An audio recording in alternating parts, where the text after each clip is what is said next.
আসসালামু আলাইকুম দর্শক, আপনাদের সবাইকে সব জানানোর আরও একটি নতুন ভিডিওতে আমন্ত্রণ জানাচ্ছি।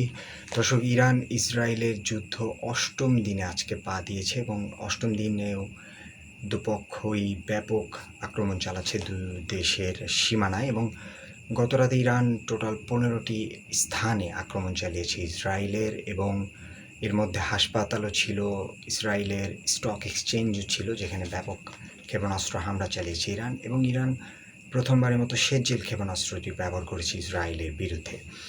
এবং কনফার্ম নিউজ পাওয়া গিয়েছে যে সর্বমোট 5টি F-35 যুদ্ধবিমান আমেরিকার, যেগুলো ইসরায়েলকে আমেরিকা দিয়েছিল, সেগুলোর 5টি ভূপাতিত করেছে ইরান। এবং ট্রাম্প তিনি তার প্রশাসনকে, তার অ্যাডমিনিস্ট্রেশনকে, সামরিক বাহিনীকে সবুজ সিগন্যাল দিয়ে দিয়েছেন।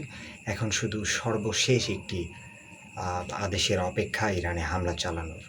সো এতে বোঝা যাচ্ছে যে ইসরায়েল কতটা কোণঠাসা হয়ে পড়ছে এই যুদ্ধে ইরানের বিপক্ষে, এবং ট্রাম্পের এই যুদ্ধে নামার সম্ভাবনা আরও দৃঢ় হলো এই সামরিক বাহিনীকে সবুজ সিগন্যাল দেওয়ার কারণে। এরপরে আমার কাছে যে তথ্যটি রয়েছে, কিম জং উন দ্য মিসাইল ম্যান, তিনি ইসরায়েলকে মধ্যপ্রাচ্যের ক্যান্সার বলে আখ্যায়িত করেছেন। ইসরায়েল সংঘাতে প্রথমবারের মতো তিনি মুখ খুলেছেন, এবং মুখ খুলেই তিনি বলেছেন ইসরায়েল হচ্ছে মধ্যপ্রাচ্যের ক্যান্সার।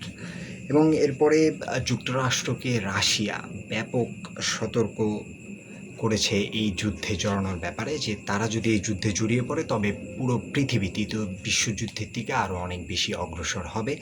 সেই সাথে কিয়ার স্টারমার, ইংল্যান্ডের প্রাইম মিনিস্টার, তিনি ট্রাম্পকে অনুরোধ করেছেন ইরান ইসরায়েল সংঘাতে না জড়াতে, এবং তিনি যদি এই সংঘাতে না জড়ায় তাহলে এই সংঘাতটি আরও তীব্রতর হবে না, এবং সেটি সামনের দিনগুলোতে তৃতীয় বিশ্বযুদ্ধের দিকেও এগিয়ে যেতে পারে। তো দর্শক, সব মিলিয়ে এই ছিল আপাতত আমার হাতে তথ্য, এবং আরও অনেক তথ্য নিয়ে আমি নতুন ভিডিওতে হাজির হব আপনাদের সামনে। ততক্ষণ পর্যন্ত ভালো থাকুন, সুস্থ থাকুন। আল্লাহ হাফিজ।